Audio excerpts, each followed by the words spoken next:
Hey guys, what's going on? Eric here, bringing you guys some more D2 content. Today we're going over how to utilize the PD2 trade site. I'm going to go over how to list an item, price check, make a specific search, how to save those searches, how to communicate with people, and more. And then also at the end, I'll go over a few tips to help you out. All right, let's get started. All right, to list an item, you're going to first go to the Create tab. I'm not really sure what defaults here, but regardless, before you find your item, you're going to want to select the character or stash tab that your item is listed on. Under character here, it lists all your characters along with your stash tabs. Some people specify maybe stash tab 2 to put all of their tradable items, but personally, I always keep my valuable items on the main character's inventory. There was an issue a few seasons ago, I think, where I guess when they first implemented shared stashes, where some people lost some stuff in the shared stash. So even though that issue is totally resolved and there's been multiple seasons with no issue, it's just a habit of mine to keep my valuable items on my main character. So yeah, let's navigate to my Necro. Let's start with that. Now that you have your character selected, let's say you found some gloves that you wanted to list. One way to go about doing that is navigating down to the type field, scrolling down to gloves, and then hitting search. What shows up here is what you're currently wearing, what your merce might be wearing, what's in your main stash tab, as well as your inventory, and I believe your cube. I don't know if I've ever listed anything in my cube, but I'm pretty sure that works. The only reason you would use like the generic gloves term is if you were trying to list something that was magic, rare, or crafted. If you know the name of the unique, you can actually just type it in here in the name field. So in this instance, let's say I wanted to find some occultists, OCC, it will auto-populate. There we go. I'm wearing some and my mercenary is wearing some, but let's say you wanted to post something a little bit more complicated or a little bit more common. Let me clear out the name, and then let's say I wanted to find a charm. Notice I have a lot of charms and I want to specify a specific one. You can do that by either picking grand, large, or small. Maybe that's not necessary. You can also input a property. So let's say I wanted one that had life. There we go. Still, there's a lot of them. You can actually set a minimum or a maximum. I think I have one that's like 12 life. So if I set a maximum of 15, I should be able to narrow it down.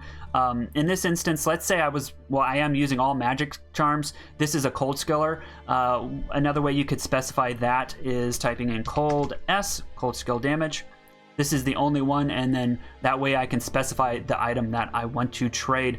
One thing to note is sometimes when you recently find an item and you go instantly to the trade site, it might not show up. So sometimes you might have to either leave the game, join a new game. You also might have to refresh the page. Every now and then it's flaky. Honestly, very rarely. So you might just wait a few minutes before posting and then make sure you leave that game. Especially if, let's say, you corrupted an item.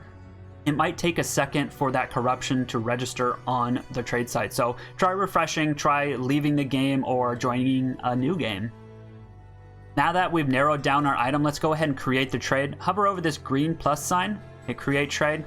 Over here you can either input your life story, or maybe you just want to put the monetary amount. So let's say 1.0 or 0.5 high runes. What I personally like to do is give them options. Let's say I would take an ist, or 0.15, which is mal plus or I'd also take 6 worldstone shards. One thing to note, when you want to actually post this, you hit this green plus sign. Hitting this create trade button doesn't actually post it. This is the one that posts it, and one way to go about doing this, let's test it. We'll hit that, it says submitted. Go over to the trade tab and hit search, and it's going to show up, and it did post it here. I touched on this at the end of my previous video, but try to avoid listing an item for offer. It's always best to at least start high, and then you can always lower it. I know it kind of seems like if somebody lists an item for offer, maybe they don't know what it's worth, but I'm assuming most people in their mind have a floor or a reserve price that needs to be met before they'd be willing to trade it. If you're too far apart on what you do offer and what they had in mind, even though they didn't post what they had in mind, then you're just going to end up wasting everybody's time. You're wasting your time, you're wasting their time. List a price, you can always lower it. To avoid listing an item for offer, always check the trade site. Granted, over time, as the ladder goes on and the player base dwindles, it will be more difficult to find comparable items, especially the super unique corruptions and the really expensive items, but you definitely at least want to try searching. Let's test this out. Let's say you found a Shaco and you wanted to see what those are going for. You navigate over here to the name tab and you got to put in the proper name, Harlequin Crest. That sounds so unnatural to say. So right now, normally in the middle of a season, there might be like 3 or 4 pages of these. So like 20 or 30 of these. Right now there's only 2, so if this person wants 1.5 or a NIST, this person wants a puzzle box, which is like 1.5 or a Sir or a Ja or like a Cham, but they're probably specifically looking for a puzzle box. But with that being said, this is going to show your options, and in this instance, I don't really have a good price to go off of, but in a normal mid-season or early season, you're going to find a lot more options to price off of. Now that I have some items posted, if I want to keep track of them, I'm going to navigate to the Manage tab. This is going to show all of my open trades. You can have up to 50 items listed. You want to bump them every 12 hours, and if you don't bump them for 3 days, they get purged. One thing to note is when you modify the price, let's say I wanted to list this for 1.25 instead, that will re-bump it to the front of the trade listings.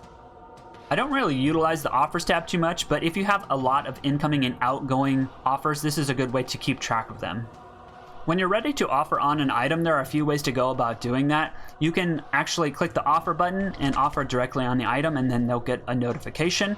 You can start a chat and it auto generates with a link to the item. I personally just delete this and say what I'm looking for and what I'm offering on that item.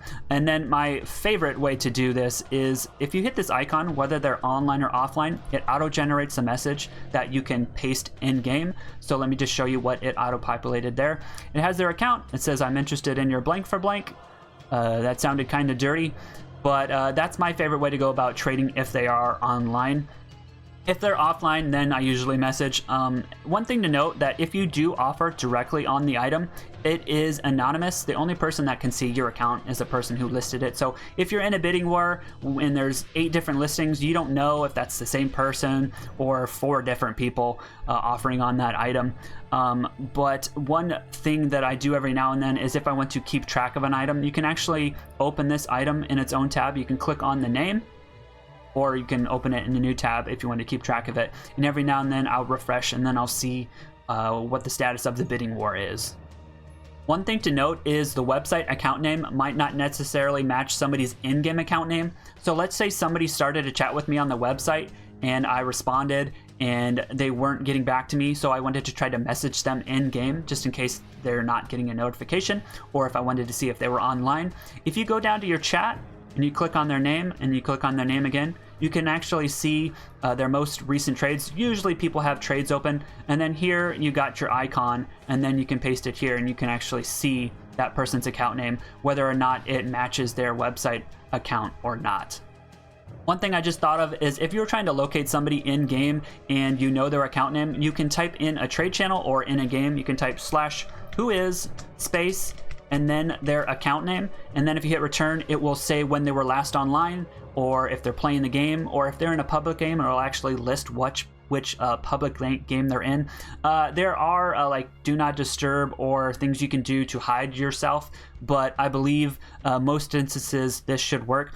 One thing to note, that if you have the account name and they're offline, it will say when they were last online. But if you only have their character name, let's say I was trying to find my assassin, right? If I wasn't online, it would say user not found. So yeah, knowing that account name is really beneficial to finding somebody.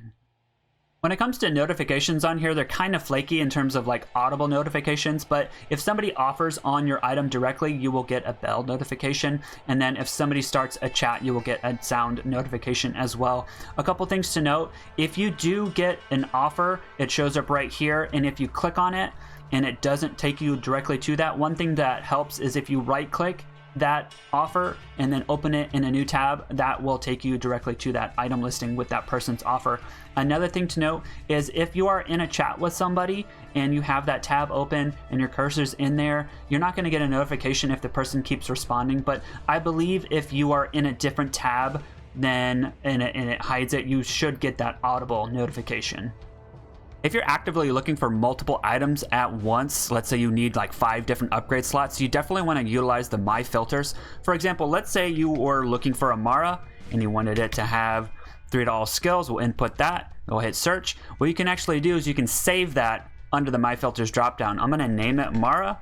We'll save it. And then there's two ways to access these. There's the load where it gives you the dropdown. So let's say you had 5 different items you're looking for. You would select it, load it, see if there's anything available that you're interested in, move on to the next one. And they're actually also listed over here as well. And then you can delete them from this screen. The favorites tab is actually pretty straightforward. If you're eyeing something but you don't necessarily want to offer on it just yet, you can heart that item and then it will show up in your favorites, and then you can see if the price comes down or decide when you get the currency and you want to offer on something. Lastly, let's talk about tips. One thing you can do is you can actually dry search. If you're not actively looking for anything, if you go to the main trade screen and hit search, it's going to post the most recent posts. So if you aren't looking for anything in particular and you're just wanting to flip an item, that is one way to look for deals. Another thing is if you see somebody posted something and they're selling it cheaply, you can actually go to their account name, for example, and then go to all of their active trades. So if they might have posted something for a good deal, you can see if they posted other items for good deals as well.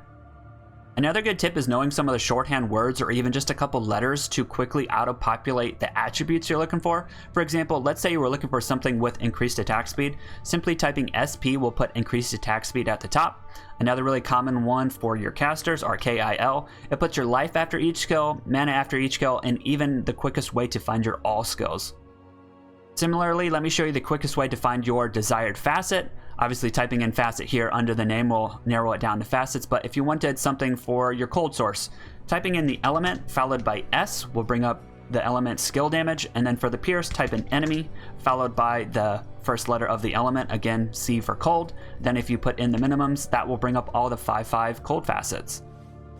Now let's go over some of the categories that might not be as intuitive when you're trying to search for a specific item. For example, if you're looking for an Assassin Claw, those are listed under Fist Weapon.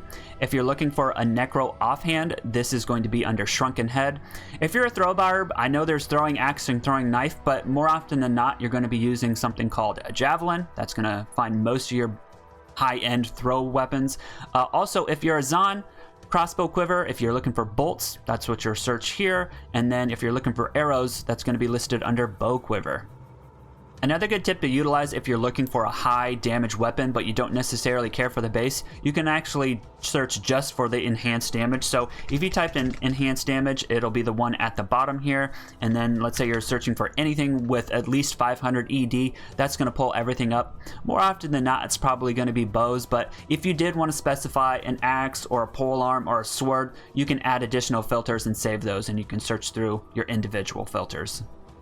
When it comes to searching for amulets, I would say specifically caster amulets. Oftentimes the Holy Grail might be like a 3 all skills Mara, but a lot of people can't afford that. But let's say you don't even need it. Let's say you can afford it, but you need some more cast rate to search for that breakpoint, and you still want to hit that 3 all skills. What I often do is I will search under jewelry, under amulet, and then I'll first search for like crafted or rare, and then I'll input all skills, and then you can either put your main character, let's say it's sorceress skills, but you can also search for the tree as well, because that's like a decent option as well. And then when you search, that's going to bring up everything with 3 to all skills, and then oftentimes it might have cast rate as well, higher stats, maybe mana after each kill, and then you can save that filter because we're inputting 1, 2, 3, 4, 5 different attributes. At that point, you definitely want to save a filter so you don't have to input all that information every time you want to search. So what you can do is search for the cold skill version, and then you can also search for like all sorceress skills version, and that's the quickest way to find something super godly, might even be better than Amara's. Lastly, I want to show you guys how to search for something that might not be straightforward and most of us use, which are all res small charms. You're going to want to select charm under type.